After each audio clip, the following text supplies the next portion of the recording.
बिस्मिल्लाहिर्रहमानिर्रहीम।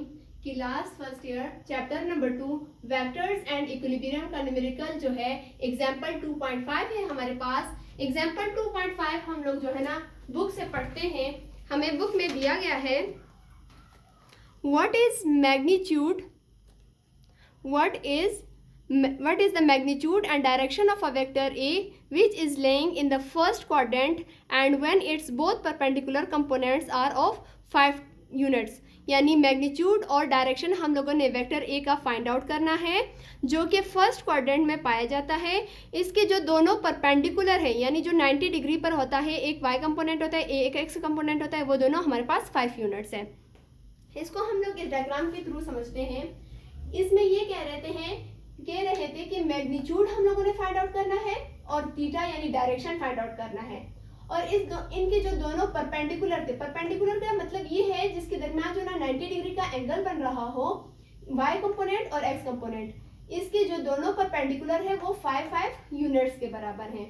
तो हम लोग डेटा लिखते हैं कि ए एक्स हमारे पास 5 यूनिट के बराबर है, ए वाई भी हमारे पास 5 यूनिट के बराबर है, मैग्नीट्यूड हम लोगों ने फाइंड आउट करना है और थीटा हम लोगों ने फाइंड आउट करना है।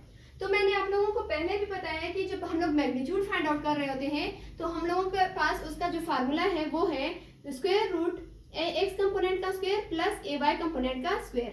अब ए एक्स की जगह हम लोग 5 यूनिट पुट करते हैं और स्क्वायर, प्लस ए वाई की जगह भी हम लोग 5 यूनिट का पुट करते हैं और उसका स्क्वायर लेते हैं।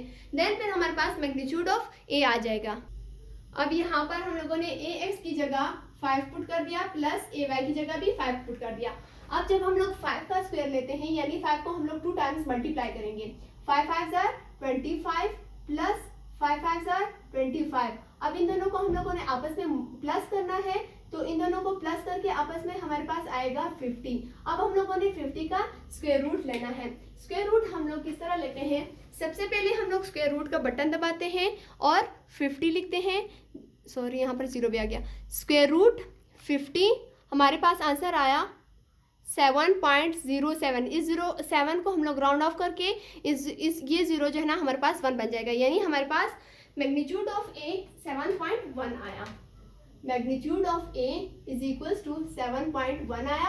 अब हम लोगों ने डायरेक्शन फाइंड आउट करना है थीटा। थीटा के लिए भी हमारे पास फार्मूला होता है। जब हम लोग पीछे से चैप्टर पढ़ रहे होते हैं तो उन सब तमाम टॉपिक्स में हमारे पास फार्मूलाज आते हैं। उन फार्मूले को याद करके हम लोग फिर न्यूमेरिकल सॉल्व करते हैं। तो फिर हमारे पास जो डायरेक्शन वाला फार्मूला होता है वो फिर यूं होता है। फार्मूला होता है डायरेक्शन का, वो है theta is equals to tan inverse A y divided by A x. अब यहाँ पर जगह नहीं है, मैं ऊपर से रेस करके लिखती हूँ। tan इनवर्स ए वाई की जगह हम लोग 5 पुट करते हैं क्योंकि ए वाई की वैल्यू 5 है और ए एक्स की जगह भी हम लोग 5 पुट करते हैं। अब ये जो 5 है वो 5 पर डिवाइड हो रहा है, 5 1 जार 5, 5 1 जार 5। तो यहाँ पर हमारे पास क्या बचता है, theta is equals to tan inverse, यहाँ पर हमारे पास सिर्फ एक 1 रहता है। फिर हम लोग कैलकुलेटर के जरिए tan इनवर्स लेते हैं। tan इनवर्स 1 हम लोग देखते हैं कि इसकी क्या वैल्यू आती है।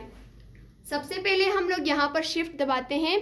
शिफ्ट दबाने के बाद हम लोग यहाँ पर लेते हैं tan लेके हमारे पास ये बन गया tan इनवर्स।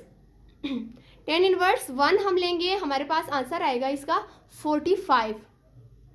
यानी हमारे पास जो डायरेक्शन है, जो थीटा है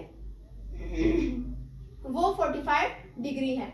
हम लोगों ने मैग्नीट्यूड भी निकाल दिया और थीटा भी निकाल दिया। तो हमारा जो एग्जाम्पल 2.5 है वो भी कंप्लीट हो गया।